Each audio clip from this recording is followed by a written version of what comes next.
네, 저희 피보탈은 사실 여러분들, 알고 계신 분들도 많이 계신데요. 모르시는 분들을 위해서 좀 설명을 드리면, 피보탈이라는 회사는 아마 여러분들이 매일 접하는 기술 중에 아마 굉장히 많은 부분에 접점이 알고 계시지 못하더라도 접점이 있는 회사입니다, 사실. 혹시 여러분들이 아파치 톰캣을 사용하고 계신다면, 저희가 코드를 70% 이상 컨트리뷰션 하고 있는 회사고요. 그리고 자바에 이제 스프링 관련해서 역시 스프링 팀이 현재 전체 피보탈 소속이라고 봐도 무방할 정도로 굉장히 많은 분들이 이제 저희 피보탈 소속으로 계시고 있습니다. 그 이외에도 RabbitMQ라든지 또는 자바스크립트 개발하시는 분들이라면 제스민이라든지 이 뒤에 소개될 다양한 오픈소스 도구들이 저희 피보탈에 의해서 컨트리뷰션 되고 또 개발되고 배포가 되고 있습니다. 그래서 저희는 오픈소스 회사고요, 기본적으로. 근데 오픈소스를 바탕으로 이제 이걸 어떻게 굉장히 큰 R&D 조직을 함께 가지고 있고요. 오늘 말씀드릴 내용은 이런 소프트웨어 전문 또 오픈소스 전문 회사인 피보탈에서 어떻게 팀을 운영을 하고 그 다음에 어떻게 서로 이제 커뮤니케이션이라고 해야 될까요? 그런 부분들이 있는지에 대해서 말씀을 드리도록 하겠습니다. 예. 소개받으셨듯이 저는 이제 피보탈의 정윤진이라고 하고요. 그 다음에 오늘 말씀드릴 제목은 Extreme Programming이라고 적었습니다만 이게 애자일이랑 마찬 비슷하게 사실 굉장히 어려운 부분이 많습니다. 위키피디아나 아니면 인터넷 검색해 보시면 굉장히 다양한 얘기들이 많이 있는데요. 도대체 그걸 어떻게 현업에서 수용을 해야 되는지, 일의 형태로서, 프로세스의 형태로서 어떻게 녹여야 되는지 어려운 부분이 아마 많이 있으실 것으로 생각이 됩니다. 예, 저는 이제 소개드렸듯이 현재 피보탈의 애드보켓 팀에서 일을 하고 있고요. 같은 팀에서 일하는 분들은 이제 스프링 팀에 계신 분들도 있고, 큐컨이나 이런데 기사를 쓰시는 분들도 있고, 그렇습니다. 그 다음에 이전에는 이제 AWS에서 일을 했었고요. 그 다음에 KT 유클라우드라든지, 그 다음에 그 이전엔 카페24 같은 회사에서도 일을 했었습니다. 그래서, 예. 거의 대부분은 이제 데브옵스 쪽 경험이 있고, 그걸 바탕으로 이제 개발자분들이랑 같이 일을 했던 얘기를 좀 드릴게요. 지금 이제 아까 처음에 소개받으셨듯이 지금 현대는 소프트웨어 없이 뭐가 되는 게 없습니다. 사실 해외에서는 은행 서비스 같은 것들도 뱅킹 서비스를 아예 API화를 하려는 이런 API에 대한 사업적 요구 수준에 대해서 회사의 사장님들이 되게 잘 알고 계세요. 그러니까 비즈니스 오너가 되시는 분들, 또 은행의 회장, 이를테면 시티은행그룹의 회장, 웰스파고의 회장, 이런 사람들은 우리 은행의 서비스가 예전과 달리 전산의 형태로 고객들과 만난다라는 거에 대해서 굉장히 깊게 이해를 하고 있습니다. 그리고 그 전산의 형태를 기술용어로 바꾸게 되면 API를 통해서 전달한다라고 이제 생각을 하고 계세요. 그게 가장 중요한 사업적 요구인데요. 문제는 이 API 형태로 서비스를 전달하는데 필요한 기술들이나 또는 여러 가지 기술을 가지고 API를 만드는 사람들의 협업의 방법, 그 다음에 문화, 이런 것들이 종전과는 완전히 다릅니다. 그쵸? 그래서 원래 은행 하시던 분들은 정장 입으시고, 이제 넥타이 매시고, 이렇게 일을 하신다든지, 또는 제조업에 가게 되면, 이제 어떤 작업복을 입고 일을 하신다든지, 안전화를 신고, 안전모를 쓰고, 이게 원래 그 산업의 전통적인 부분이었는데, 그게 아니라 이 소프트웨어를 다루는 팀, 조직, 이런 것들이 어떻게 달라져야 되는지에 대해서 상당히 고민을 되게 많이 하세요. 문제는 이게 제대로 된 투비 모델이 잘 없다는 겁니다. 사실 종전의 IT 회사, 구글의 문화를 우리 회사에 갖다가 이식을 한다라고 하면 그것도 사실 잘 안 되는 거거든요. 그래서 지금 현대에 있는 아마 이 업계에 계신 여러분들께서 아마 여기 앞에 써 있는 단어들 되게 많이 들어보셨을 거예요. 에자일이라든지, 린이라든지, 12팩터, 클라우드 네이티브, 데브옵스, 마이크로 서비스, CI/CD, 이거 이외에도 굉장히 많이 어떤 기술과 그 다음에 문화, 이런 것들이 복합된 것들이 되게 많죠. 클라우드 시대에 와서 여기 계신 모든 분들에게 제가 느끼는 것 중에 하나는 모든 이에게 모든 것을 배우게 하는 시대가 되었습니다. 그러니까 개발자분들이 인프라를 할 수 있다며, 그래서 인프라에 대한 워크로드가 개발팀에 넘어온다든지 이런 경우들이 상당히 빈번하게 발생하고 있고요. 또는 인프라팀에 그 코드를 쓰게끔 하게 되는, 야, 데브옵스라면 코드를 쓸 수 있어야 되지 않아? 라는 형태로 굉장히 잘못된 오더가 넘어가는 경우들도 상당히 많이 있죠. 이런 것들은 이런 각각의 어떤 그 기술들에 대한 이해의 부재와 그 다음에 이것들이 진정으로 추구하는 목적이 무엇인가에 대해서 잘 모르기 때문에, 또는 이해가 부족하기 때문에, 또는 그걸 모방할 수 있는 적절한 구조가 없기 때문에 자주 발생하는 오류라고 볼 수 있습니다. 그리고 그 과정에서 서로 대화가 통하지 않거나 서로의 이해 수준이 달랐을 경우에 이제 그 논쟁이 발생하거나 또는 팀이 와해되거나 이런 경우까지 발생하는 경우를 자주 보고 있습니다. 이런 것들은 결국 이해하기가 어렵습니다만, 이 궁극적인 것들은 저희는 어떻게 생각하냐, 이 피보탈에서는 어떻게 생각하냐면, 이 모든 건 다 프로덕션에 가기 위한 겁니다. 그러니까 여러분 애자일을 한다, 린을 한다, 이런 얘기들이 되게 많이 있습니다만, 그럼 궁극적으로 여러분들이 개발한 코드가 이슈 트래커에 들어가서 또는 스토리가 작성이 된 이후에 실제 쉬핑이라고 얘기하죠. 실제 프로덕션에 반영돼서 피드백을 받기까지의 시간이 얼마나 걸리냐. 즉 이건 무슨 개발 방법론이 아니고 실제 여러분의 코드가 어떻게 프로덕션에 배포되느냐에 대한 이야기의 부분 조각들이라고 보시면 될 것 같습니다. 그리고 프로덕션에 가장 안전하게 빠르게 가면 좋은데 거기에 가지 못하는 이유들이 여러 가지가 있을 수 있겠죠. 제가 급하게 좀 추가를 해봤는데 이 두 개에 대해서 저는 되게 간단하게 제가 느낀 바대로 정리를 해봤는데요. 이 뒤에 이제 세션에 애자일이라는 단어를 버려야 된다 이런 말씀도 있습니다만, 피보탈 랩에 처음 가서 디렉터를 만나면 무슨 얘기를 하냐면 자기가 세상에서 제일 싫어하는 단어 중에 하나가 애자일이다 라는 얘기를 합니다. 왜냐하면 여기 계신 모든 분들이 서로 각각의 다른 이해를 가지고 계신 경우들이 되게 많습니다. 그건 이렇게 해야 되고 이건 저렇게 해야 되고 이런 경우들이 되게 많아요. 그래서 거기에서 이걸 어떻게 수행해야 되는지에 대해서 생각들도 다 다르시고요. 이건 마치 예전에 2000년대 초반 리눅스나 이런 것들이 처음 대두될 때 우리 팀에서 아니면 또 우리 회사에서 이번에 리눅스를 도입하기로 했는데 뭘 쓸까 하고 던지면 어떤 분은 센트요, 어떤 분은 페도라요, 어떤 분은 우분투요, 어떤 분은 뭐요 이러면서 그 리눅스 배포판 가지고 싸우는 형태와 상당히 비슷하다고 할 수 있는데요. 제가 정리한 내용은 이렇습니다. 애자일은 결국 좀 전에 말씀드린 것과 마찬가지로 여러분이 개발한 코드를 어떻게 계속 프로덕션에 쉬핑할 것이냐. 둘째는 그 코드 베이스가 얼마나 커지더라도 계속 커지는 환경에서도 그 속도를 어떻게 계속 유지할 것이냐에 대한 얘기라고 생각합니다. 두 번째로 린의 경우에는 이제 이 애자일을 바탕으로 이 코어 피드백 루프라고 하죠. 그래서 개발해서 배포된 것에 대한 고객의 피드백을 바탕으로 다시 내가 원하는, 고객이 원하는 형태로 소프트웨어를 또는 서비스로 계속 점진적으로 개선하는 이걸 린이라고 저는 생각을 합니다. 그리고 이 린 스타트업 이런 개념을 만든 분 역시 저희 피보탈에서 근무를 하고 계시죠. 그래서 이 두 가지에 대한 사전 세팅을 바탕으로 제가 예전에 같이 속했던 개발팀에서 만들었던 프로덕트 얘기를 한번 들려드릴까 해요. 예. 무엇과 관련된 거냐면 작은 팀입니다. 일단 작은 규모의 팀. 보통 최근에 투피차 팀으로 얘기가 많이 되는 그러니까 피자 두 판이면 그 팀에 있는 모든 이가 배불리 먹을 수 있어야 된다라는 개념이죠. 그리고 배불리 먹지 못할 정도로 팀이 커지면 그때는 팀을 쪼개야 된다는 개념이기도 합니다. 그리고 또 하나는 크로스 펑셔널 팀에 대한 것이에요. 시작하기 전에 먼저 말씀드리면 저는 풀스택 개발자는 되게 존재하기 힘든, 또는 존재하더라도 여러분의 조직에서 그분을 데려오기 되게 힘든 어떤 리소스라고 생각합니다. 그죠?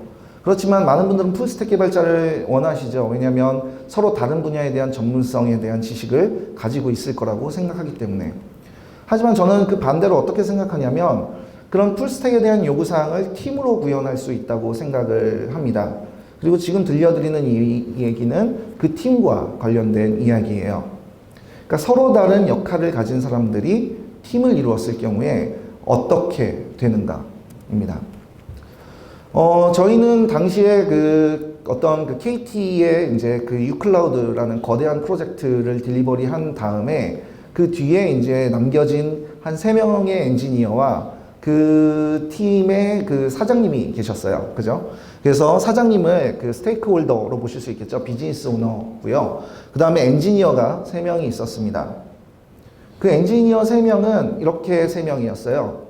프론트엔드 하시는 분 있으셨고요. 그 다음에 백엔드 계셨고요. 그 다음에 보통 이제 인프라 쪽에 자동화 코드를 만드는 제가 있었습니다.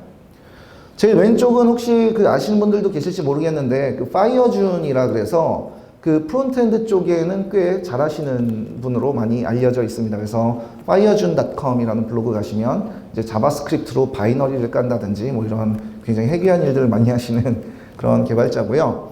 그 다음에 이제 가운데는 임성열이라고 현재 이제 알서포트라는 회사에서 근무하고 계시고 이제 끝에는 접니다. 그래서 이 당시에 이제 잠깐 말씀을 드리면 제가 지금 설명드린 이 팀은 2011년도에 이제 일을 했던 팀입니다. 그리고 저희는 주요 기술 스택으로 Node.js를 선택을 했었어요. 사유에 대해서 서비스를 만들고자 하는 서비스는 어떤 거였는지 뒤에서 좀 더 말씀을 드리겠습니다. 그래서 실질적으로는 이 회사는 4명으로 되어 있었어요. 그래서 사장님 계시고 그 다음에 나머지 3명의 엔지니어였죠. 우리 사장님은 그냥 사장님이 아니라 이제 실리콘밸리의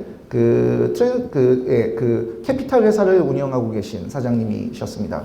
그래서 이분이 회사의 현재 실리콘밸리의 트렌드가 어떻기 때문에 어떤 기술을 어떻게 판매해야 된다. 이런 전략이 있으셨던 분이고요. 나머지 3명은 그 구현에 이제 있는 사람들이었다. 그리고 이 3명은, 특히 이 4명은 처음에 이렇게 말씀드렸던 수직적 관계 또는 서로 협업을 하지 않는 관계가 아니라 이렇게 되게 수평적인 관계였다라고 볼 수 있겠습니다. 거의 만나보실 수 있는 거의 아주 최초의 스타트업들이 아마 다 이런 형태일 거예요. 근데 보시면 이제 저희가 만들어야 되는 목표가 있었죠. 커스텀 소프트웨어를 결국 만들기로 했습니다. 이게 결국 지금 현대에 있는 모든 회사들이 하고자 하는 것이죠. 이 커스텀 소프트웨어에 대해서 좀 설명을 드리면 어떤 거였냐면 오픈스택의 스위프트라는 게 있습니다.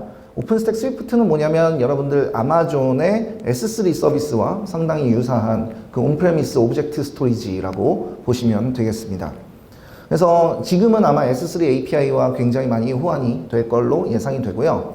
그래서 이게 S3와 같은 스토리지였던 만큼 저희 사장님은 뭘 하고 싶었냐면 저 스토리지에 들어가는 장비들을 판매를 하고 싶으셨는데 그 장비만 판매해서는 메리트가 별로 없으니 그걸 엔터프라이즈용 이제 문서라든지 아니면 이런 다양한 UI가 입혀진 스토리지를 같이 클라우드다라는 메시징과 함께 판매를 하고 싶으셨습니다. 그래서 커스텀 소프트웨어 역할은 이제 아시겠지만 이 스위프트라는 일종의 인프라 시스템과의 API 연동을 하게 되고요. 그 다음에 사용자 인증을 처리한다든지 그 다음에 사용자의 파일을 업로드 받고 다운로드 받는 뭐 이런 액티비티들이 있겠죠. 그래서 잘 아시겠지만 당시에 유행했던 서비스는 아마 드랍박스가 이제 나온 지 얼마 안 됐을 때고요. 2011년이니까요. 그리고 박스.com 지금은 이제 굉장히 기업용 스토리지 솔루션으로 많이 사용이 되고 있죠. 그리고 아마존의 워크닥스라는 게 있습니다. 이거는 이제 저희 서비스 이 뒤로 한참 뒤에 나온 서비스예요. 이런 것들이 유사한 서비스입니다. 그래서 이게 보시게 되면 왼쪽에 이렇게 어떤 탭이나 아니면 여러 목적으로 구분된 이제 UI가 있고요. 가운데는 거의 대부분 파일 스트럭처를 모사한 이런 이제 브라우징 UI가 있죠. 그래서 이 브라우저 안에 파일을 드래그인, 드래그 아웃, 이렇게 하게 되면, 그러니까 드래그 아웃은 안 되죠. 드래그인 하면은 이제 업로드를 한다든지, 그럼 그 파일에 대해서 태그를 붙인다든지, 이런 것들을 하는 소프트웨어를 처음에 이렇게 기획을 시작했습니다. 그래서 저희 프론트엔드 디자이너가 이렇게 기획을 시작을 했고요. 이분이 되게 대단했던 것 중에 하나는 이렇게 기획이 나온 것들을 자바스크립트를 사용을 하셔가지고 브라우저에서 동작하는 목을 4시간 만에 사장님 앞에서 만드셨어요.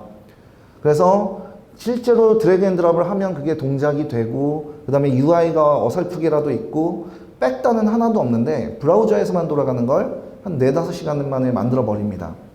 그러니까 사장님이 그걸 보고 이제 완전히 설득당하신 거죠. 그러니까 뭐 다른 기획 문서 뭐 이런 거 다 없이 그러면 그 결과물 목을 보자마자 바로 아이디어가 떠오르잖아요. 무슨 기능이 더 있었으면 좋겠다. 저건 없어도 좋겠다. 저건 디자인이 구리다.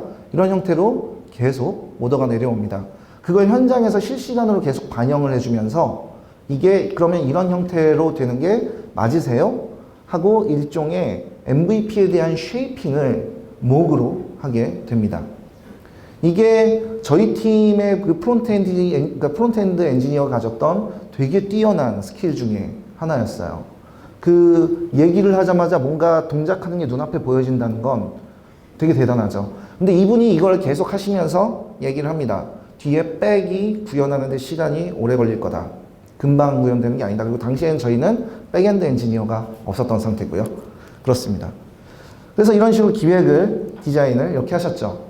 그리고 저는 당시에 이제 그 관련된 여러 가지 클라우드 서비스나 이런 것들을 자동화하고 뭐 이런 인프라 관련된 일들을 당시에 하고 있었기 때문에 이렇게 복잡한 뭐 이제 그 프로덕션 네트워크에 대한 디자인, 뭐 확장 가능한 네트워크의 디자인, 뭐 이런 것들을 하기 시작했습니다. 거기에는 이제 단순 피지컬 서버나 이런 것들만 들어갔던 것이 아니라 여러분들이 오늘에는 거의 매일 접하고 계실 수 있는 뭐 엔진엑스라든지 또는 뭐 몽고DB라든지 뭐 이런 것들이 당시에는 이제 굉장히 실험적으로 사용이 됐던 것들이 많이 있죠. 왜냐면 이제 이게 클라우드라는 형태로 저희가 포장을 해서 shipping을 했어야 했기 때문입니다. 그래서 서비스는 아주 간단하게 보면 이렇습니다. Node.js에서 이제 그 처음에 클라이언트 브라우저로부터 요청을 받으면 그 요청에 대해서 이제 파일 업로드나 이런 것들은 바로 그 Node.js를 통해서 스위프트 시스템으로 들어가게 되고요. 그리고 인증이나 사용자 관련 정보, 그 다음에 이 사람이 어떤 버켓을 가지고 있는지 이런 리스팅과 이런 것들은 그 몽고DB에 저희가 저장을 하고 있었죠. 여기까지는 아마 일반적으로 아마 많이 하시는 것들일 거예요. 기술 스택을 선택하고 어떤 걸 만들어야 될지 결정하고 그리고 이걸 실제 구현을 하는 데까지의 일. 그리고 이 앞에는 이제 엔터프라이즈라면 아키텍처 관련 문서라든지 뭐 이런 필요한 작업들을 많이 하셔야겠죠.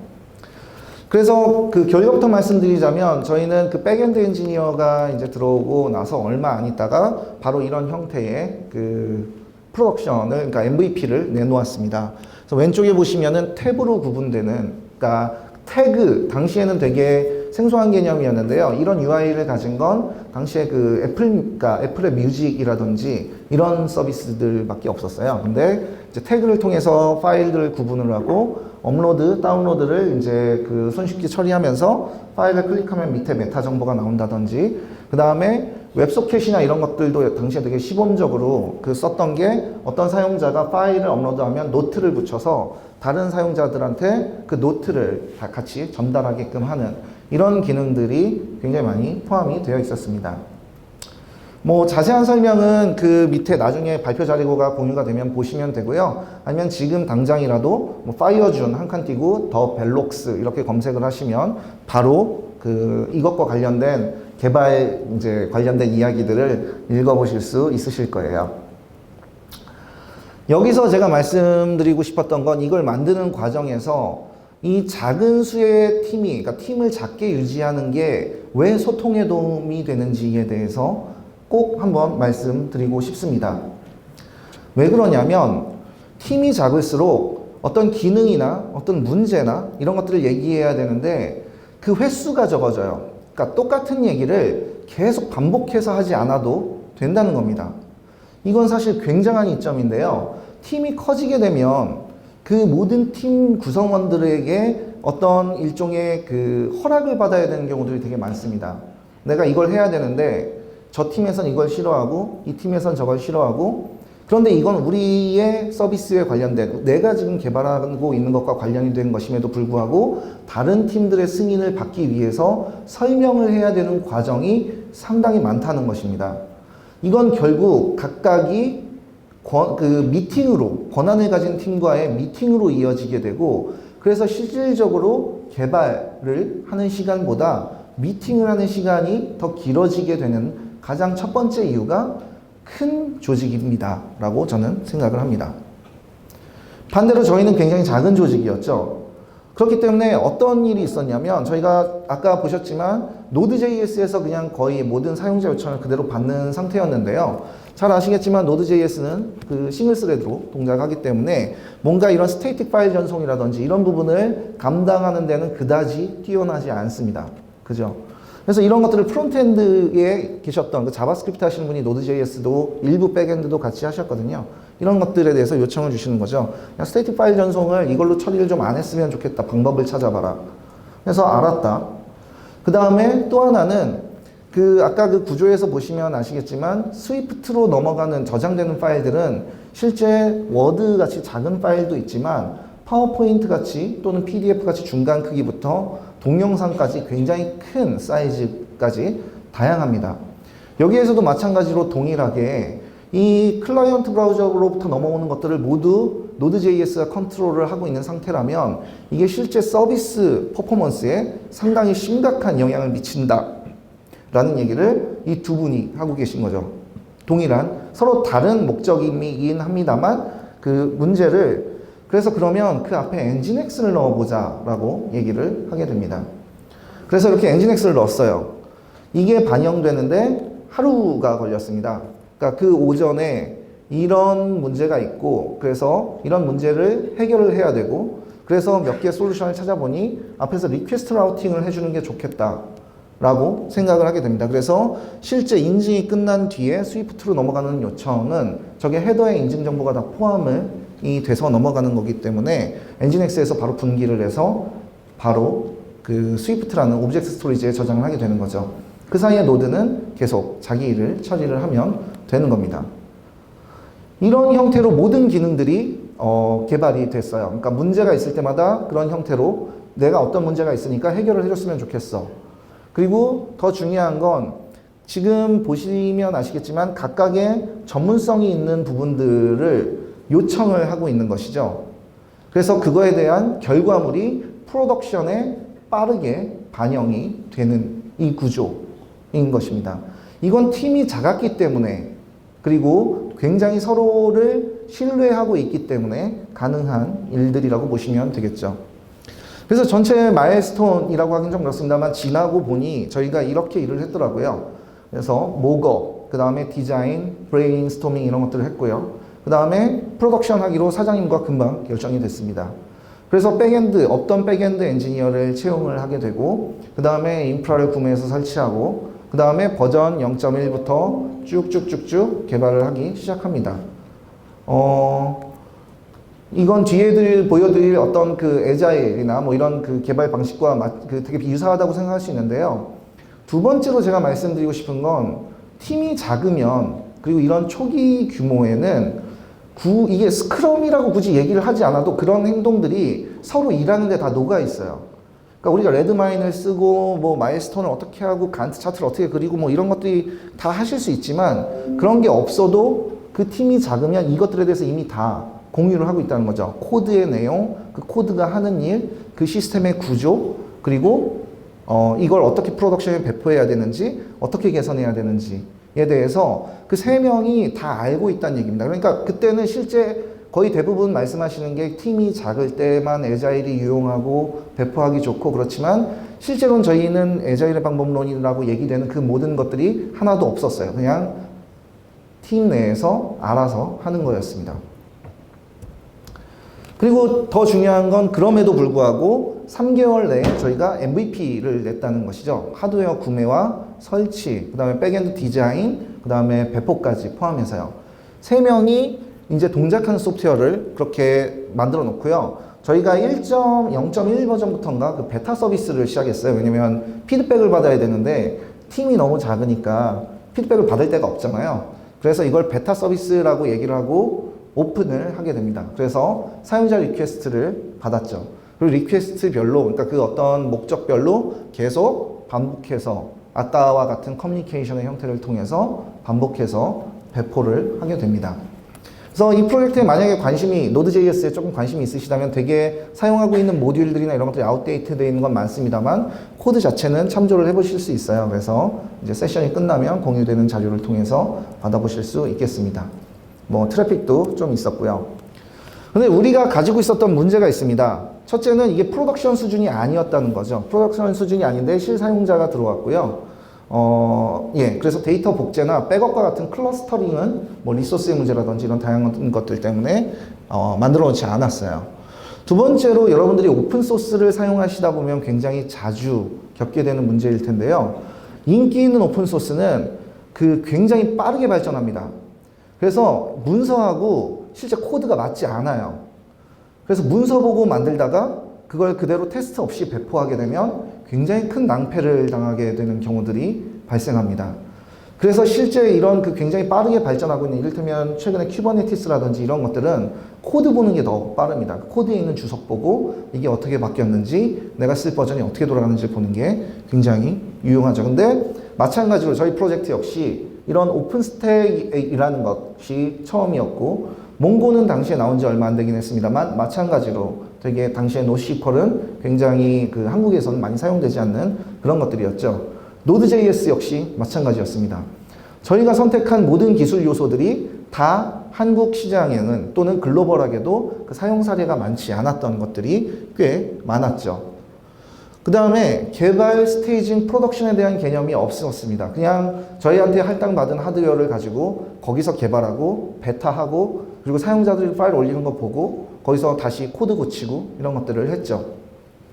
배포 전 테스트? 당연히 저희는 만드는 게 중요했기 때문에 테스트 코드 같은 건 쓰지도 않았어요. 뭘 어떻게 테스트하지도 않았고 UI 테스트, 유닛 테스트 이런 거 하나도 없었습니다. 그렇기 때문에 문제가 발생하거나 업데이트가 필요할 때 프로덕션에 그 3명이 마구 접속을 감행하게 되죠. 그죠? SSH의 루트 권한을 가지고 필요한 작업들을 다 하게 됩니다. 그 다음 말씀드릴 게 되게 중요한 것 중에 하나인데요. 멤버들이 다 개성이 강하니까 좋을 때는 되게 일이 잘 될 때는 엄청 잘 돌아가는데 충돌할 때는 답이 없어요. 3명인데 한 명이 다른 한 명과 싸우면 나머지 한 명에게 블레임이 몰려옵니다. 쟤는 이것도 못하고 저것도 못하고 이런 것들이 막 오다가 다시 그게 해결되면 또 좋아요, 팀이. 그런데 이게 어떤 특정 사람들끼리만 그런 게 아니라 3명이 돌아가면서 골고루 스트레스를 받기 때문에 3명이 골고루 얘기를 안 하는 타이밍이 돌아온다는 겁니다. 결국 이것 때문에 이제 팀이 깨지긴 했습니다만 어쨌든 그랬습니다. 그리고 마지막으로 서비스가 점점 커졌어요. 베타 사용자들이 계속 들어오시면서 스토리지를 더 늘려야 되고 그 다음에 여러 가지 퍼포먼스 이슈라든지 이런 것들이 발생하기 시작하죠. 근데 저희는 이 퍼포먼스나 이런 여러 가지 것들을 딜링하기 위해서 점점 이 서비스를 제품화하는데 시간이 걸리기 시작합니다. 근데 이 프로덕트의 아까도 말씀드렸지만 첫 번째 목적은 배포거든요. 그러니까 이걸 패키징해서 엔터프라이즈의 하드웨어와 같이 패킹해서 넘기는 게 이 프로젝트의 목표였습니다. 그리고 이건 아마도 아시겠지만 거의 대부분의 회사에서 오늘도 발생하고 있는 문제죠. 프로덕션으로의 배포. 그러니까 여러분들이 만드는 코드를 만드는 과정에서 그걸 테스트하고 그 다음에 배포해서 그걸 다시 피드백까지 받는 데는 어떤 회사는 1년이 넘게 걸리는 데도 있고 어떤 회사는 한 달이 걸리는 데도 있고 어떤 회사는 아마도 몇 시간이면 하시는 데도 있을 것이라고 생각이 됩니다. 어딘가에는 무슨 문제인가 이제 발생하게 되죠. 저희도 마찬가지였는데요. 궁극적으로 어떤 발화점이 됐던 사건 중에 하나는 몽고DB가 폭파했습니다. 그래서 이 클러스터링 하지 않고 백업도 아무 생각 없었는데요. 오픈스택 API 버전의 문서를 참조하고 이제 업데이트를 했는데 사용자하고 그 다음에 사용자가 가지고 있는 버켓하고 매핑 정보를 가지고 있던 몽고DB 데이터가 다 날아가면서 실제 데이터는 스토리지에 있지만 그게 누구 건지를 알 수 없게 되는 굉장히 크리티컬한 장애가 터졌습니다. 그리고 백업이 없었기 때문에 복구는 완전 불가능했고요. 하지만 저희는 이게 베타 하기 전에 법적 검토를 했었거든요. 저희 대표님이 그런 것들에 굉장히 능하셔서. 그래서 이게 베타기 때문에 별 문제가 없었는데, 이렇게 오늘 발표를 하실 분이 이 스토리지에다가 자기 발표 자료를 저장을 해 놓으셨었던 거예요. 이 타이밍에. 그래서 그분이 자료를 날렸는데 어떻게 하면 좋겠냐고 굉장히 강력하게 항의를 하셨었습니다.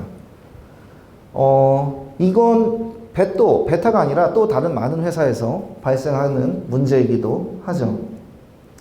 그렇습니다. 이런 팀이 이제 위기를 맞게 되고 이런 장애가 발생하니까 제일 큰 책임이라고 하긴 그렇지만 이 배포를 직접 하셨던 분한테 우리는 아무 얘기도 하지 않았어요. 하지만 그분 스스로가 그죠, 굉장한 책임감을 느끼게 됩니다. 그렇게 블레임을 하는 고객이 있고 그 다음에 자기가 이걸 배포를 잘못했고 물론 API 문서를 잘못 보긴 했지만 이게 내 죄인 것 같고 근데 사실 그 나머지 두 명도 저희도 그분한테 위로의 얘기라든지 그런 걸 하진 않았어요. 왜냐면 그렇잖아요. 굉장히 이 프로젝트를 이런 식으로 하다 보면 서로 굉장히 스트레스를 받는다든지 이런 상황이 있기 때문에 그래서 결국 그 다음 분이 열받고 그 다음 분이 열받아서 팀이 폭파하게 됩니다. 그래서 결국에는 이제 다들 다른 회사로 이제 가게 되는 그런 일이 있었습니다. 이 사례를 비추어 봤을 때 저희가 이제 제가 개인적으로 배운 건 첫째는 일을 진행하는데 작은 규모의 팀이 굉장히 효율적이라는 겁니다. 그러니까 물론 그냥 작기만 해서는 안 되겠죠. 서로 다른 전문성을 가진 사람들이 팀을 이루면 생각보다 어려운 문제를 되게 빨리 해결을 할 수 있습니다.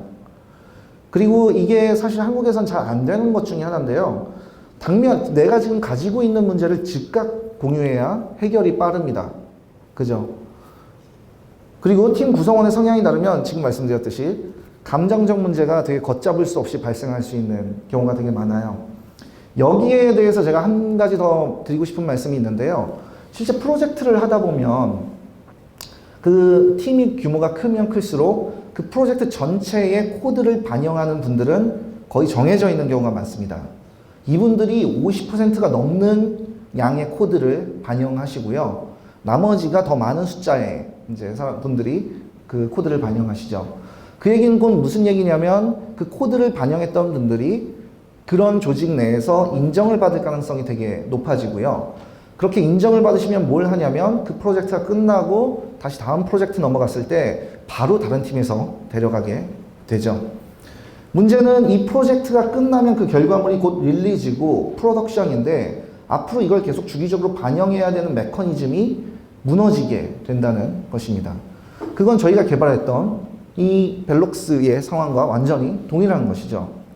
그래서 이런 문제들이 또 실제 코드를 이렇게 많이 커밋하시는 분들은 그 팀에 되게 이제 꼭 그런 경우 꼭 그렇다고 보기는 힘듭니다만 되게 팀에 협조적이다라고 얘기하기는 힘든 경우가 많습니다. 굉장히 까칠하시죠. 그죠? 그런 분들이 이제 많이 계십니다. 역시 이제 소통에 방해가 되는. 그래서 그 팀이 만든 결과물에 대해서 공유가 잘 안 되는 상황이 굉장히 자연스럽게 발생한다라는 것이죠. 그래서 스타트업은 사실 제품이 나빠서가 아니라 팀이 와해돼서 무너지는 경우들이 90% 이상이다라고 보시면 되겠습니다. 아마 경험이 있으신 분들도 있으실 것 같고요. 이런 경험들을 바탕으로 이제 제가 두 가지를 좀 하이라이트하면 이 맨 위에 두 개입니다. 작은 팀과 서로 다른 전문성 부분인데요. 이 부분이 제가 피보탈에서 이제 느끼고 있는 것 중에 하나죠. 이 모든 건 결국 뭐냐면 결국 여러분의 코드를 쉬핑하기 위한 겁니다. 그러니까 릴리즈해서 피드백 받고 다시 그걸 가지고 릴리즈를 하게 되는 이 과정이 지금 어떻게 되고 있는가, 그리고 그게 팀이 커져도 그 속도를 유지할 수 있는가가 관건이라고 보시면 됩니다. 사실은 이렇죠. 실제 코드의 규모가 커질수록 프로덕션으로의 배포는 점점 속도가 떨어지게 됩니다. 왜 그러냐면 변경사항에 대한 관리라든지 이런 것들이 항상 되게 일관성 있게 진행되는 경우는 많지 않죠. 그 다음에 현실 세계에서는 개발자분들이나 아니면 PM이나 이런 분들이 들어왔다 나갔다 이런 경우들도 상당히 많으시고요. 멤버가 자주 바뀌게 됩니다. 이런 문제를 해결하기 위해서 저희가 하고 있는 방법이, 저는 지금 테스트라고 써놨습니다만 이 뒤에 몇 가지가 더 있습니다. 그러니까 테스트를 항상 쓰도록 하는 게 이 익스트림 프로그래밍의 기본이에요. 심지어 테스트를 먼저 씁니다. 실제 동작하는 코드보다 먼저 테스트를 작성하는 게 이 가장 기본적인 부분 중에 하나입니다. 그런데 제가 되게 현장에서 많이 듣는 얘기는 에자일은 되게 작은 규모의 조직에서 작은 프로젝트를 할 때만 효과적이지 않냐. 내가 해봤더니 그렇더라. 라고 말씀하시는 분들이 상당히 많습니다. 저는 왜 그런 말씀을 하실까라고 이제 많이 생각을 해봤는데요. 그 중에 아마도 첫 번째는 이 테스트를 쓰기 힘들어서가 아닐까라는 생각을 하게 됩니다. 왜냐하면 실제 구현해야 되는 기능에 대한 마일스톤과 일정이 있기 때문에 그 코드를 먼저 쓰지 거기에 붙여서 테스트까지 쓰는 경우는 사실 프로젝트가 커지고 인기가 있어지면 그 되게 감당하기 힘든 일이 되는 경우가 많다는 것이죠. 그렇지만 사실 아까도 말씀드렸지만 지속적으로 빠르게 가기 위해서는 이게 상당히 중요한 부분입니다. 잘 보이실지 모르겠는데 수백 줄 또는 수천 줄의 코드에서는 아마 여러분들도 버그를 되게 쉽게 찾으실 수 있을 거예요. 그죠? 그런데 이게 수백만 줄의 코드가 되기 시작하면, 수십만 줄의 코드가 되기 시작하면 무슨 문제가 어떻게 발생하는지 전혀 모릅니다. 그래서 이게 그 되게 다양한 어떤 사이드 이펙트로 이제 번지게 되는데요. 어떻게 되냐면 이게 다음번 업데이트 할 코드가 무슨 문제가 발생할지 아무도 모르죠. 그러니까 인프라 팀에선, 배포 또는 운영을 담당하고 있는 팀에선 이거 책임 누가 지실 거예요? 롤백 계획서 가져오세요. 그거 업데이트 진짜 꼭 해야 되는 버전이에요? 또는 그거 QA팀 통과했나요? 라는 질문들을 하게 됩니다. 그죠? 왜냐하면 심지어 그 내가 지금 새로 코드를 어떤 설정을 반영해서 썼는데 이 설정이 문서대로라면 먹혀야 되는데 먹히지가 않아요. 그럼 찾아야 되는 거죠. 어디서 이걸 참조하고 있는지.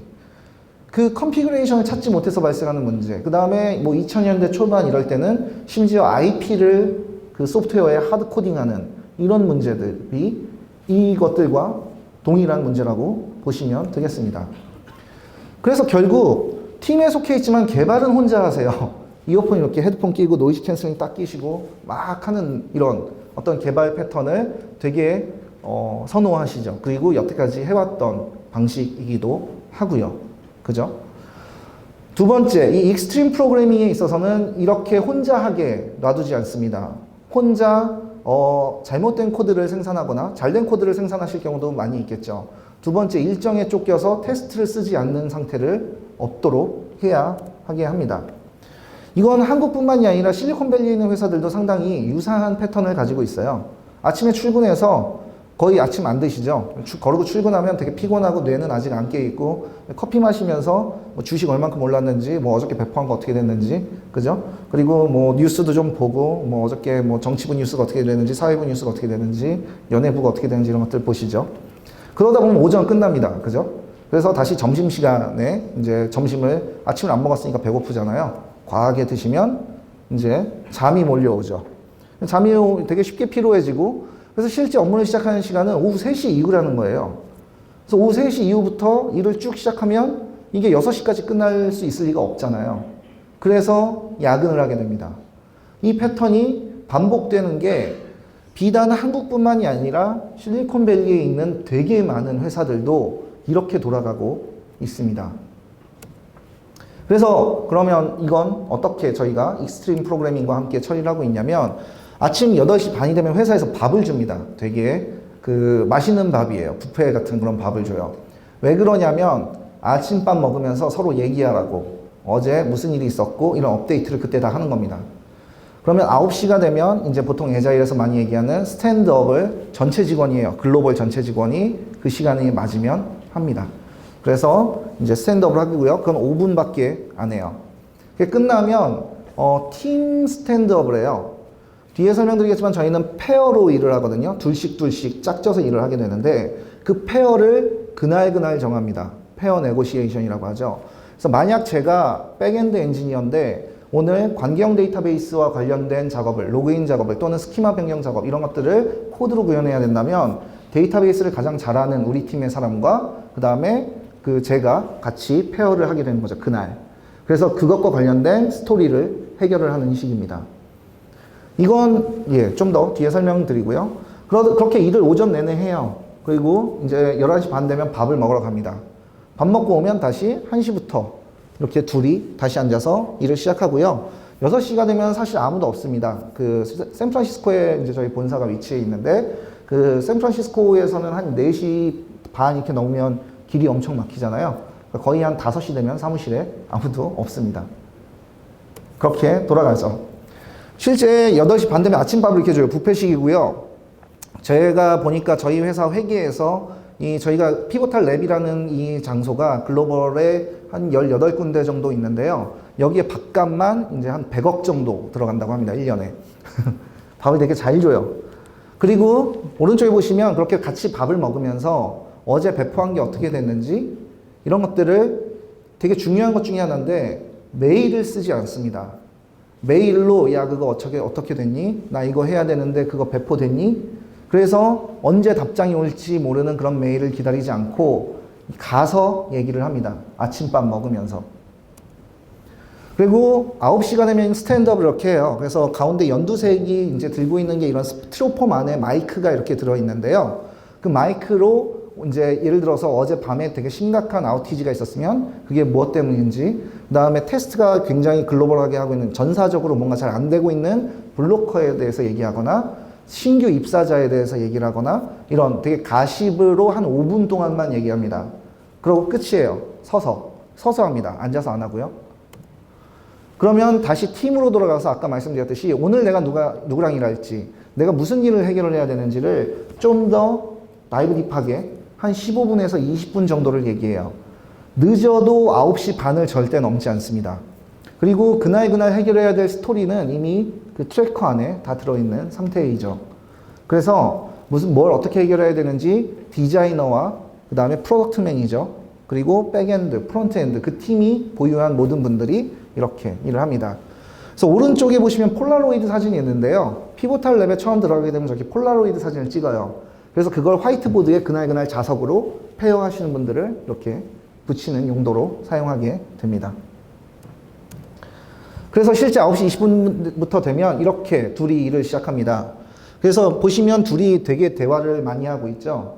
실제 코딩이나 테스트를 쓰는 것도 중요합니다만 그걸 어떻게 할지, 어떻게 해야 되는지를 서로 사전에 의견을 조율하고 이런 부분이 되게 많아요. 여기서 아시겠지만 둘이 이렇게 일하게 되면 저희가 그 농담으로 그런 얘기 많이 드리거든요. 이렇게 비싼 실리콘밸리의 베이에어리어에 있는 개발자라고 하면 진짜 비싼 자원입니다. 연봉이 뭐 잘 아시겠지만 되게 높죠. 거의 대부분. 그런 사람을 왜 한 명씩 일하게 안 하고 2명씩 붙여놓냐 이거예요.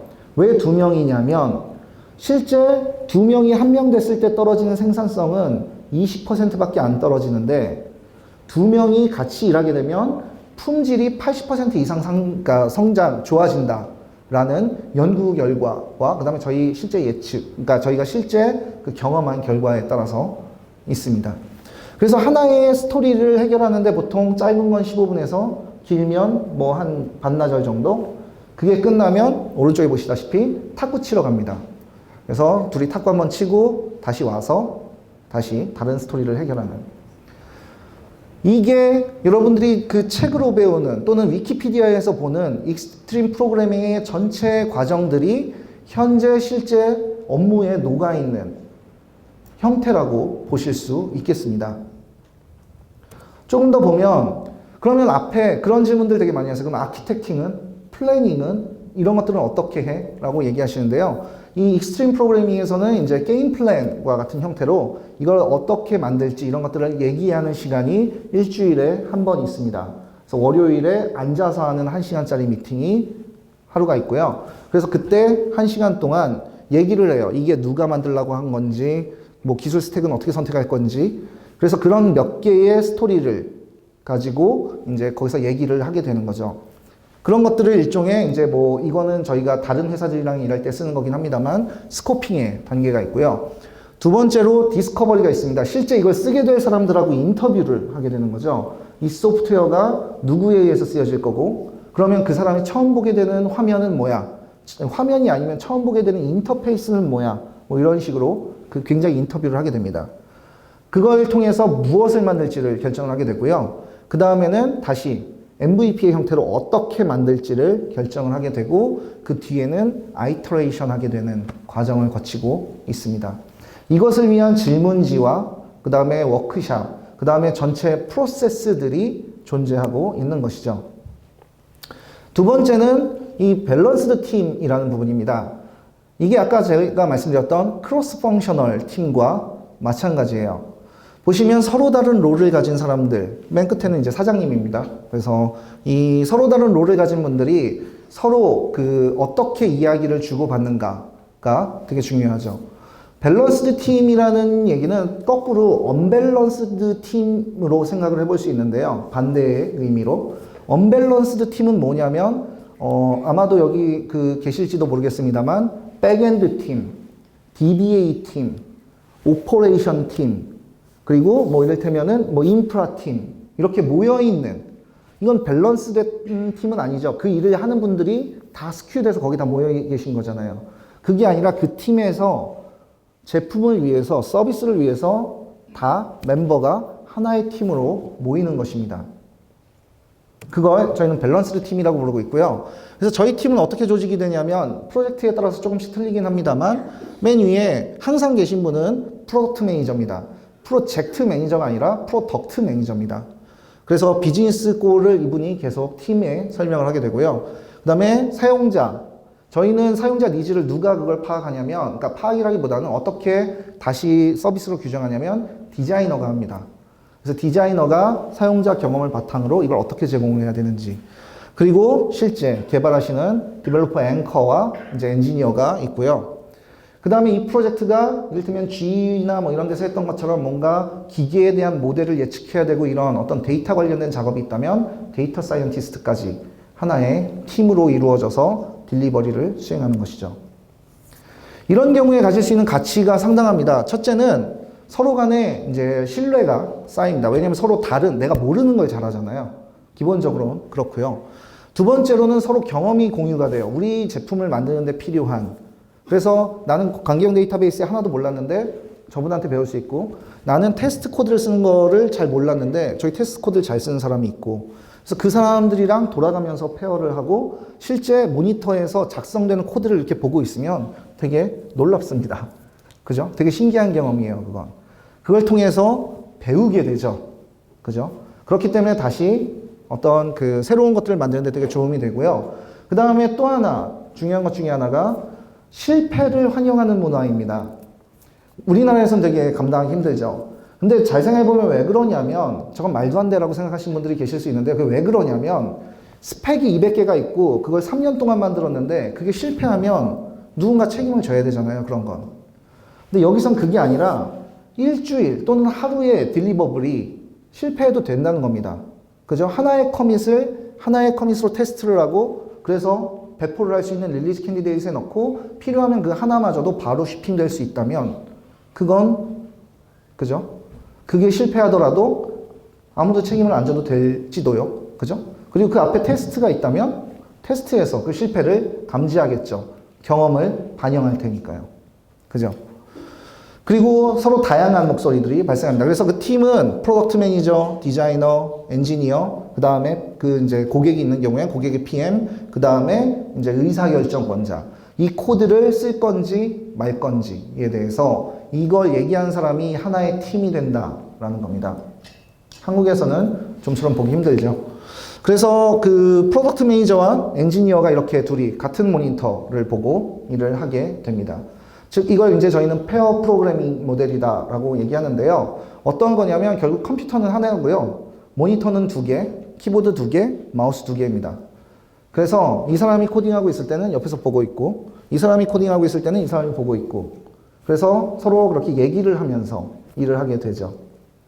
그런데 이렇게 일할 때 되게 재밌는 방법 중에 하나가 저희가 아까 익스트림 프로그래밍 모델을 쓴다고 그랬잖아요. 그리고 저희는 사실 피보탈 랩은 1989년부터 이런 일을 해와서 에자일이나 TDD, BDD의 개척자 회사 중에 하나입니다. 핑퐁이 어떤 페어링이라는 게 있어요. 어떻게 하냐면 실제 코드가 써지기 전에 이쪽에서 테스트를 작성합니다, 먼저. 그래서 그 테스트를 통과하는 코드를 옆 사람이 쓰는 거예요. 이게 저희가 일하는 방식입니다. 그럼으로써 뭐가 되냐면 코드 리뷰를 따로 하지 않아요. 코드가 작성되는 시점에 코드 리뷰가 되는 겁니다. 그죠? 그래서 트위터에 이렇게 되게 유명한 얘기가 하나 있는데요. 여러분들도 코드 리뷰 되게 많이 하시겠지만, 이를테면 10줄의 코드가 이제 리뷰해야 될 코드가 있으면, 거기 앉아있는 사람이 10명이잖아요. 그러면 10개의 이슈가 나옵니다. 야, 저건 저렇게 쓰면 안 될 것 같고, 이건 이런 게 좋지 않아? 저런 게 나을 것 같아. 서로 의견을 다 주는데, 실제로 이게 코드가 엄청나게 리뷰할 게 많아지면, 괜찮네. 도란 안 해. 끝이라는 거죠. 그죠? 실제로는 현업에선 이렇다는 겁니다. 그렇기 때문에 이런 것들을 방지하기 위해서 이렇게 일을 하고 있는 것이죠. 그죠? 그리고 이제 저희가 만들고 있는 오픈소스가 이런 것들이 있습니다. 테스트를 위한 TDD 또는 BDD를 위한 오픈소스들, 제스민, 뭐 자바스크립트나 노드.js 쓰시는 분들은 쓰셨을지 모르겠는데요. 그리고 이제 체다, 뭐 로볼레트릭 이런 것들 이쪽에서 iOS 테스트, 안드로이드 테스트 이런 툴킷들이 다 있고, 저희 R&D의 수장이 만든 고랭용 테스트 툴킷이 있습니다. 그래서 긴코, 그래서 BDD 테스팅 프레임워크이고요. 지금 말씀드린 거 다 오픈소스예요. 그래서 뭐 가져다 쓰실 수 있겠습니다. 저희가 TDD를 하는, 뭐 어떻게 한다 이렇게 써 있는데요. 이 중에 이제 주목할 만한 것들은 뭐냐면, 모든 행동은 그러니까 테스트로 코딩 되어야 된다는 얘기를 합니다. 그러니까 이 전체 이 어떤 코드 베이스 서비스가 하고 있는 일들은 다 테스트가 있어야 된다라고 얘기를 하죠. 그래야 이 서비스를 다른 데로 옮기거나 아니면 신규 기능을 추가하거나 또는 변경이 필요할 때 이걸 문제가 되는 부분이 페일이 빨리 나서 거기를 빨리 고칠 수 있게 되는 메커니즘을 가지게 되는 겁니다. 같은 얘기 되겠고요. 그리고 저희가 TDD를 하는 이유는 되게 많아요. 이거 저희 위키에서 그냥 긁어붙인 건데요. 한 40줄 됩니다. 그죠? 그 정도로 TDD를 해야 될 이유는 되게 많다. 근데 결국 가장 중요한 목적은 뭐냐면 그 쉬핑을 하기 위한 것이다 라고 보시면 되겠습니다. 그럼 왜 우리는 따로 QA팀을 운용하면서 만들어진 코드를 테스트하지 않니? 라는 명제가 있죠. 첫째 사유가 지루하기 때문에 라고 합니다. 그러니까 그렇게 하는 방법은 누가 만들어 놓은 걸 어떤 QA팀이 가서 막 테스트하고, 그죠? 그러다가 뭔가 문제가 발견됐잖아요. 그럼 어떻게 하죠? 개발팀에 다시 얘기하죠. 이거 문제 있다고. 근데 그 순간 개발팀은 뭐예요? 그 다음 버전을 일하고 계시죠. 그죠? 이런 게 다 애자일에 반하는 그 여러분의 그 어플리케이션 코드를 쉬핑하는 걸 느리게 만드는 하나하나의 요소들이다라는 것입니다. 그래서 저희가 이제 그 여러 가지 것들에 대해서 많이 말씀을 드리고 있습니다만, 이건 결국 문화라는 겁니다. 이메일을 쓰지 않고, 이메일 근데 여러분들이 왜 쓰시죠? 이메일보다 가서 얘기하는 게 좋은데 이메일 왜 쓰죠? 거의 제가 목격했던 사연은 왜냐면 증거를 남기기 위해서입니다. 책임에 대한 근거, 이런 것들 때문에 메일을 쓰시죠. 그런데 실제로 내가 알고 싶은 건 저 팀에서 SSO를 어떻게 구현했는지예요. 그런 건 위키닥을 보거나 그런 게 아니라 그 팀에 가서 그거 만든 애한테 물어보는 게 제일 빠릅니다. 그죠? 그런 것들이 문화라는 거죠. 밥 주고 이런 게 아니라 밥을 줘서 그 시간에 사람들이 오게 해서 서로 얘기하게 자연스럽게 만들어지는 것. 나머지 것들도 중요하게 됩니다. 그래서 저희는 이메일 사용하지 않고요. 이렇게 둘이 일하는, 그래서 좀 더 말로 많이 하는 것들을 하게 됩니다. 근데 물론 플래닝 단계에서는 구글 닥스 같은 것들 많이 써요. 서로 협업해서 문서를 작성하고, 그 다음에 이제 스프린트 할 거 이런 것들이 이제 아이터레이션 방법 이런 것들이 정해지면 그건 이제 실제 위키 트래커에 남기게 되죠. 그래서 이제 피보탈 트래커라는 도구를 통해서 이제 이런 것들을 하게 되고요. 오픈소스 프로젝트를 하신다면 pivotaltracker.com 들어가셔서 보실 수 있으세요. 근데 여기 보면은 재밌는 건, 첫째는 이 팀이 하고 있는 게 뭔지 한 번에 다 보인다는 거. 두 번째는 마일스톤이 없습니다. 언제까지 이 기능 쉬핑할 거야가 없어요. 왜냐하면 그 각 기능 자체가 30분에서 또는 되게 짧은 시간 내에 딜리버리 될 수 있는 기능들이거든요. 그렇게 쪼개져 있는 겁니다. 그리고 세 번째는 CI나 CD 도구와 연동이 되어 있어요. 그래서 이 코드가 테스트를 통과하면 자동으로 PM한테 날라옵니다. 여기 그 이슈의 트래커에 이렇게 날라와서 이게 지금 다 만들어졌는데 accept 할 거야, decline 할 거야. accept를 누르면 코드베이스에서 릴리즈 캔디데이트로 바로 들어가고요. decline 하면 그냥 빠지는 거예요. 릴리즈 캔디데이트에서. 그죠? 그리고 사유를 쓰고. 그런 식으로 되게 한눈에 보기 쉽게 되어 있습니다. 그리고 제가 필드에 나가면 되게 자주 받는 질문 중에 하나가 마이크로 서비스는 언제 서비스로 쪼개야 될 때가 마이크로 서비스입니까? 뭐 이런 거 되게 많이 여쭤보시거든요. 이런 방법을 쓰고 계시다면 저희는 어떻게 생각하냐면 어떤 특정 서비스가 너무 거대해져서 이걸 쪼개기 시작해야 된다는 판단 근거가 뭐냐면 각각의 저희가 일을 하는 그 속도가 있죠. 이슈를 처리하는 속도가 팀의 멤버가 바뀌지 않았고 기술 스택이 바뀌지 않았는데 속도가 떨어지기 시작한다. 이러면 무언가 찢어내야 되는 걸 고려해야 되는 시점이라고 생각을 하게 되죠. 그런 것들을 매저하기 위한 단계. 자동화된 테스트. 테스트는 그 테스트 자체로 계속 발전되죠. 그래서 이런 것들을 단계별로 테스트하는 방법, 마지막으로 배포하는 방법. 이런 것들을 통해서 아침에 그 뭔가 아이디어가 있으면 저녁 때는 배포할 수 있는 이 전체에 대한 어떤 문화와 그 다음에 기술 이런 것들이 상당히 이제 중요할 거고요. 오늘 이 자리에 오신 분들도 거의 대부분 그 소통의 목적이 여기에 있다고 생각이 됩니다. 그래서 이제 제가 피보탈에서 배운 건 이렇습니다. 옆자리에 앉은 사람이 코드랑 테스트 막 쓰고 있는 거 보면 진짜 혼이 나가요. 막, 와, 이걸 이렇게? 막 이런 게 있어요. 근데 그게 그 각각의 그 전문 분야에 있으신 분들은 다 이렇게 하십니다. 그리고 중요한 건 그 조직에 내가 들어가면 내가 못할 것 같다라고 생각하는 게 아니라 내가 배울 수 있는 조직이 저기 있다라는 것이죠. 내가 오늘 AWS에 뭔가 배포를 해야 되는 상태인데 그걸 해본 사람이랑 같이 한 자리에 앉아서 일하는 것은 여러분한테 아마 굉장한 도움이 될 겁니다. 여러분들이 만약에 노시콜을 한 번도 써보지 못했는데 그거에 대한 어트리뷰트 정의를 하고 키를 정의하고 이런 것들을 하는데 옆에서 해본 사람이 이런 데이터 모델에 대해서 경험이 있다면 그걸 옆자리에서 보는 건 여러분한테 도움이 될 거예요. 두 번째는 프로덕트 팀을 작게 유지하면서 페어로 일하는 건 되게 다양한 장점이 있습니다. 여태까지 말씀드린 것들이죠. 그리고 생각해 보시면 마이크로 서비스 역시 여기에 기반합니다. 코드를 작게 유지하고 그래서 그 코드를 작게 유지한 상태로 운영을 그 팀에서 알아서 해결하고 그 팀에 필요한 리소스들은 그 팀이 가지게 하고 이런 것들이 서로 다른 개념들이 아니다. 여러분의 서비스를 보다 고가용하게 유지하는 방법이고요. 그 다음에 두 명의 개발자가 앉으면 생산성은 이게 되게 SI 회사 가면 되게 잘 여쭤보시는 것 중에 하나예요. 야, 페어로 일하면 인건비가 2배로 들어가는데 그러면 그거에 맞는 생산성이 나와? 이렇게 물어보세요. 특히 거기 그러니까 SI 회사의 CIO 분들이나 이런 분들이 그런 거 되게 많이 여쭤보십니다. 중요한 건 생산성이 높다고 해서 안전성도 높은 것은 아니죠. 그 코드가 가지고 있을 버그의 확률, 그 코드의 아주 단순한 예로는 여러분들이 세미콜론을 빠뜨렸을 확률, 이런 것들. 그런 것들을 만들어지는 순간에 옆에서 체크가 된다라는 겁니다. 그렇기 때문에 퀄리티가 상당히 상승하게 되는 거죠. 되게 잘하는 실력자가 있더라도 옆에서 누가 같이 봐줄 수 있고 또 그 실력자의 것을 옆에 앉은 사람이 배울 수 있다면 팀으로선, 서비스로선, 그리고 조직으로선 상당히 좋은 일일 겁니다.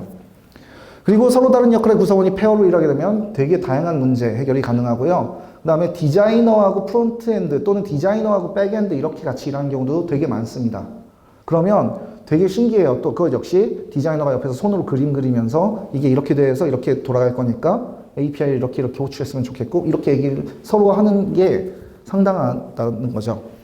그런 과정을 통해서 팀이 지속적으로 상향 평준화가 되겠죠. 그리고 마지막으로 답장 없는 메일보다는 대화가 가서 물어보는 게 훨씬 효율적입니다. 하지만 우리나라뿐만 아니죠. 되게 그 어떤 워터폴의 형식을 가지고 있는 그 수직적 조직 구조를 가지고 계신 회사들에서는 이런 게 되게 어려우실 수 있으세요. 그죠? 가서 저 사람이 우리 회사에서 되게 제일 잘하는 사람이라는데 가서 물어보면 그분은 가시가 돋쳐 있는 경우가 되게 많습니다. 왜냐하면 회사가 그 사람을 놔두질 않아요. 되게 많은 프로젝트를 맡기고 그렇게 물어보는 이 사람이 여태까지 했던 프로젝트들을 이 사람한테 다 가서 물어본다는 거죠. 그렇기 때문에 이게 피보탈 랩에서도 사실은 있는 건데요. 쓸데없는 질문을 가지고 가지 않는 게 되게 중요합니다. 내가 찾으면 나오는 걸 가지고 가서 그 사람을 귀찮게 하는 건 모든 이의 생산성 낭비일 경우가 많거든요. 그런데 이런 부분들은 이제 굉장히 그 상황에 따라서 틀릴 수 있겠다. 그래서 결론을 좀 말씀드리면 저희는 그 페어드 두 명이서 서로 다른 역할을 가지고 있는 두 명이 매일매일 돌아가면서 문제를 해결을 하고 있고요. 그렇기 때문에 누군가가 앉아서 이 문제를 해결하기 위해서 연구를 해야 되는 시간이 훨씬 줄어듭니다. 그죠? 거의 대부분의 시간 동안은 그 문제를 어떻게 해결해야 될지 샘플 코드 찾고 그런 게 되게 많잖아요. 그런 걸 할 수 있는, 하는 시간이 상당히 줄어들고요. 두 번째는 문제가 발생할 확률, 퀄리티가 올라가고, 그리고 그런 것들을 테스트와 함께 딜리버리 한다. 그렇기 때문에 항상 좋은 품질의 코드 베이스의 규모가 되게 커지더라도 유사한 속도로 계속 딜리버리 할 수 있게 되는 거죠. 애자일은 1년 걸릴 걸 한 달에 만드는 게 아니라 그 한 달 내에 어떻게, 그거보다 짧은 시간 내에 어떻게 프로덕트를 만들고 쉬핑할 것인가, 결국 배포까지 어떻게 할 것인가에 대한 내용이라는 것을 다시 한번 말씀드리고 싶습니다. 그래서 저희가 하고 있는 오픈소스 프로젝트들 되게 많이 있어요. 그래서 뭐 pivotal.io에 이제 OSS 뭐 이렇게 검색하시면은 오픈소스들 되게 많은 것들에 대해서 컨트리뷰션 하고 있습니다. 또한 여러분들께서도 이런 방식으로 참여를 해보시면 좋을 것 같습니다. 인용을 이제 마지막으로 하면서 세션을 마무리했으면 좋겠는데요. 저희가 이제 스프링 프로젝트를 리딩하고 있다고 말씀을 드렸습니다. 그러니까 그 spring.io에 지금이라도 들어가시면은 spring by pivotal이라고 되어 있는데요. 지금 여러분들이 이제 토비님의 스프링 책을 보시면 거의 대부분 3.1을 아직도 쓰시는 경우들이 되게 많이 있어요. 스프링은 버전 5가 얼마 전에 나왔습니다. 그래서 자바에서도 리액트가 된다든지 뭐 이런 것들이 되게 많아요. 그래서 그런 업데이트를 만들고 있는 회사가 이제 그 피보탈이다라는 점. 두 번째, 그 스프링 팀의 그 스프링 부트 프로젝트의 수장인 필 웹이 한 얘기가 있습니다. 뭐냐면 변화하는 환경에 적응하도록 코드를 써라. 이 얘기는 뭐냐면 미래에 너의 코드가 좀 지나면 틀렸을 수도 있으니까 다른 사람이 보기 쉽고 그다음에 그걸 바꾸기 쉽게 코드를 작성하는 것이 중요하다라는 얘기를 합니다. 그리고 마지막으로 저희는 어떤 사상이 있냐면 세상에서 제일 비싼 소프트웨어는 아무도 사용하지 않는 소프트웨어입니다. 그렇기 때문에 왜냐하면 한 줄의 추가 코드는 한 줄의 추가 메인터넌스이기 때문에 그렇습니다. 그렇기 때문에 그 코드가 필요한지 밸리데이션 하는 과정이 되게 중요하죠. 역시 한국에선 좀 힘들 수도 있습니다만 이런 것들을 하는 방법이 있습니다. 예, 이런 이야기들과 함께 저희 피보탈이 어떻게 일을 하고 있는지, 페어는 무엇인지, 그 다음에 여기에 익스트림 프로그래밍은 어떤 것인지 말씀을 드렸는데요. 이것들 그 각각이 아시겠지만 거의 책 몇 권 분량의 이제 수준입니다. 하지만 제일 좋은 건 가서 보고, 가서 일해보고 이런 게 상당히 중요한 경험이거든요. 그래서 이런 부분에 대해서 관심이 있으신 분들이라면 또 인력 채용, 제 스타트업 CTO 분들이나 이렇게 투자 받으신 회사가 가서 이제 뵈면 아까 그 벨록스의 문제와 다 동일한 문제를 가지고 계십니다. 확장성의 문제, 성능의 문제, 개발자 충원의 문제, 어떤 개발자를 충원해야 되는지 우린 프로세스가 없어요. 이런 부분들에 대해서 이제 이런 방식으로 해결을 하고 있다라고 보시면 되겠습니다. 경청해 주셔서 감사합니다. 팀이나 페어로 진행되는 업무 방식에 대한 소개 참 인상 깊었는데요. 혹시 추가적으로 궁금하신 점 있으신 분들을 위해서 질의응답 시간 갖겠습니다. 아까 메일보다 대화로 하라고 하셨는데요. 네. 그 사람이라는 게 같은 말을 제가 계속 한다고 하더라도 그 듣는 당사자에 따라서 그 듣는 당사자가 지식이라든지 혹은 그날 컨디션에 따라서 이해를 할 수 있는 정도의 차이가 좀 큰데 그 경우에는 계속 같은 말을 반복하는 것보다 메일이라든지 문서화해가지고 주는 게 좀 더 편하다는 생각이 들거든요. 그때 그런 상대방이 똑같은 거를 반복해서 잘못된 지식으로 이해해가지고 반복하는 경우에 제가 그걸 대화로 할 수 있는 방법으로 들어있는 부분이 있는지. 예, 그 이제 질문은 그렇습니다. 그러니까 그 누군가 반복적으로 잘못된 질문을 하게 되는 경우를 방지하기 위해서 가서 말하는 것보다는 이제 그 메일이나 아니면 뭐 위키 같은 이런 메커니즘을 사용하는 게 낫지 않겠느냐라고 이제 말씀해 주셨는데요. 이 페어라는 것으로 이루어진 팀들이 어떻게 생겼는지를 한번 상상해 보시면 좋을 것 같습니다. 일단 팀이 작죠. 그래서 여기 많아도 여기 딱 이렇게 두 칸 앉아 계신 이 한 줄이에요. 많아도 8명인데 이분들이 모두 거의 대부분 자기 서비스에 대한 코드에 대해서 알고 계십니다. 그러니까 백엔드건 프론트엔드건 디자이너건 거기에 대해서 굉장히 다이브한 딥 질문은 그 사람 한 명만 알고 있을 가능성이 저희 회사는 별로 없습니다.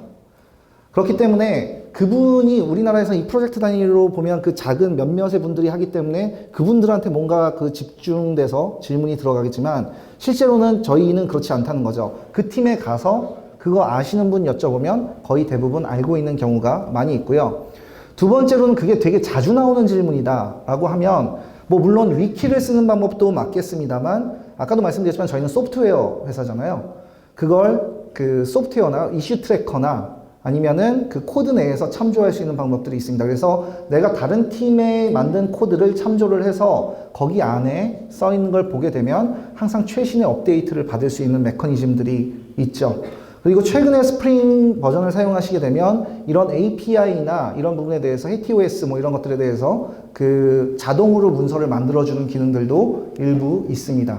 그래서 이런 여러 가지 방법을 통해서 한 사람한테 질문이 집중되는 걸 방지를 할 수 있죠. 근데 그걸 이제 기존과는 좀 다르게 생각하셨으면 하는 부분이 이 페어를 통해서 전체가 그 서비스에 대해서 알고 있기 때문에 한 명이 그런 집중 포화를 받을 가능성은 많지 않다라고 보시면 되겠습니다. 네.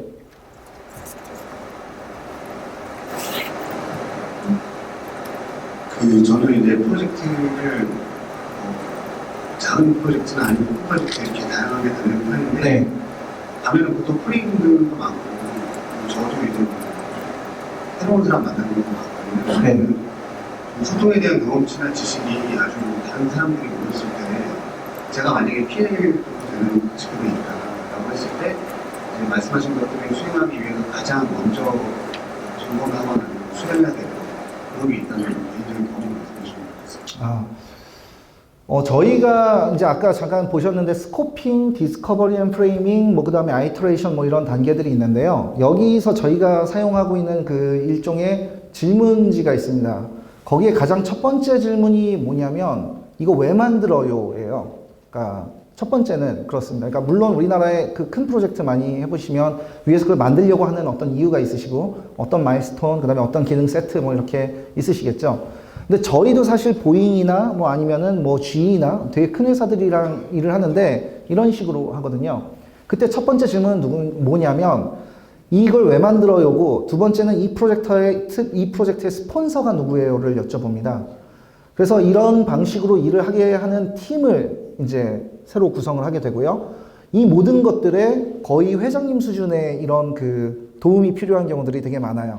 근데 이걸 왜 하냐면 그 비행기 만드는 회사에서도 소프트웨어가 되게 많이 필요해졌기 때문에 그걸 인정하시고 근데 그걸 우리 내부에서 옛날 방식으로 똑같이 만들 수 없기 때문에 새로운 팀을 이렇게 만드는 겁니다. 피보탈 팀, 고객팀. 그래서 이렇게 밸런스드 팀을 만들어서 뭘 만들어야 되는지에 대한 아까 보셨듯이 이제 목업을 한다든지 이런 과정들이 있죠. 이거는 되게 디테일하게 문서로도 있거든요. 만약에 필요하시다고 하면은 이제 뭐 구글을 통해서도 검색을 하실 수 있습니다만 따로 뭐 말씀해 주시면 제가 뭐 저희가 이럴 때 프로젝트 시작할 때 쓰는 문서에 대해서 공유를 해드릴 수 있을 것 같습니다. 네, 다음 질문. 네. 시간이 좀 넘긴 했습니다만. 네, 감사합니다. 네. 저는 스윙비에서 일하는 정원덕이라고 하고요. 예. 저희가 동남아시아 쪽에 HR 소프트를 팔고 있는데, 네. 개발자들이 이제 슬슬 이제 원격에서 근무를 하고 시작해서 네. 한 분은 네덜란드에 계시는데, 네. 제일 궁금한 거는 저희가 네덜란드 개발자분은 협업이 많은데, 네. 그거를 실제로 피보탈에서는 원격 근무를 하셨을 때, 네. 어떻게 지금 TDD를 진행을 하고 페어를 네. 어떻게 하는가? 그 부분이 궁금합니다. 저희가 지금 제가 이게 인터넷이 안 돼서 소개해드릴 수는 없습니다만, 첫째는 첫 번째는 그렇습니다. 그러니까 원격 페어링 도구가 있어요, 저희가. 그래서 그쪽에서 보고 있는 화면이랑 그러니까 이쪽 집에서 보고 있는 사람이랑 이제 음성이랑 화면이 같이 뚫려서 같이 페어를 할 수 있는 그런 메커니즘이 있습니다. 근데 이건 애초에 경험이 없는 사람들끼리 하는 것이 아니라 오피스에서 같이 이걸 오랫동안 해본 사람들이 그렇게 페어를 할 수 있는 것이 전제 조건이고요.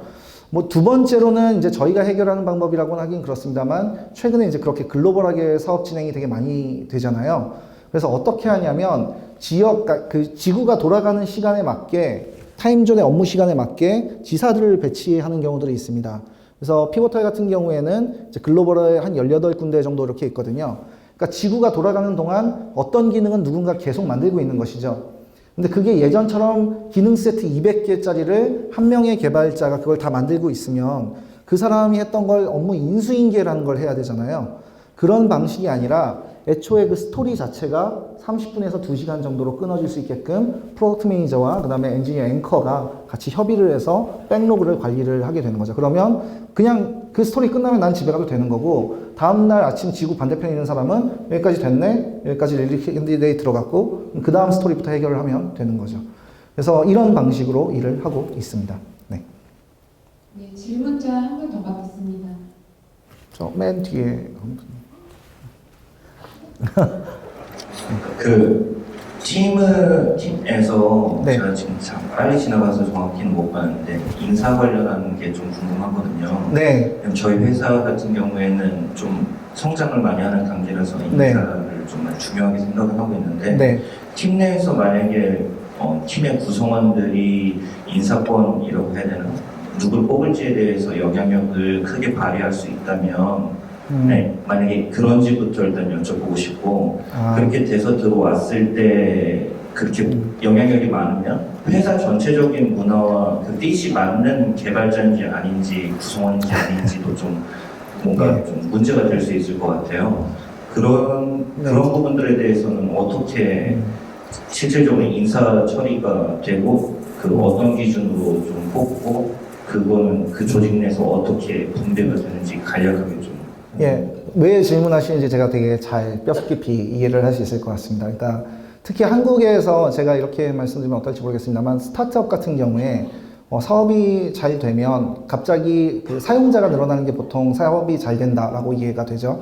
그렇게 되면 분명 투자를 받으시게 될 거고요. 투자를 받게 되면 그 투자를 받고 나서 가장 처음에 돈을 쓰는 곳이 지금 질문해 주신 인사 부분입니다. 그런데 시장에서 항상 좋은 개발자나 어떤 좋은 능력을 가지고 계신 또는 회사가 원하는 능력을 가지고 보유하고 계신 분들은 이미 어딘가에서 다 일하고 계세요. 그죠? 그런 경우들이 되게 많습니다. 그래서 모셔오거나 이런 데 상당히 많은 네고시에이션이나 뭐 이런 것들이 필요하실 수 있겠죠. 그런데 그 과정에서 스타 플레이어들이 있을 수 있습니다. 그죠? 그래서 이런 스타 플레이어 또는 우리 투자받은 대표님과 잘 알고 있는 분이 이렇게 회사의 조직에 들어오게 되고 그분이 이제 뭐 조직을 장악하게 된다든지 뭐 이런 경우들도 많이 있을 수 있는 것이고요. 하지만 그것보다 더 자주 목격되는 문제는 뭐냐면 처음에 5명이서 시작했을 때는 아까 보셨던 그런 스피드가 나고 계속 배포가 되는데 여기에 사람이 많아지기 시작하면 처음엔 5명보다 45명이 가지고 있는 문화가 이 회사를 점령하게 됩니다. 그러니까 지금 50명을 뽑은 거예요. 처음에 5명인데 45명이 추가 채용되면 50명이잖아요. 그러면 원래 있는 5명의 목소리보다 이 45명의 목소리가 훨씬 더 커지게 되는 것이죠. 그러면 어떻게 되냐면 좀 더 다이브딥하게 들어가 보면 이 5분이 권한을 안 내려놓으려고 하는 경우가 생깁니다.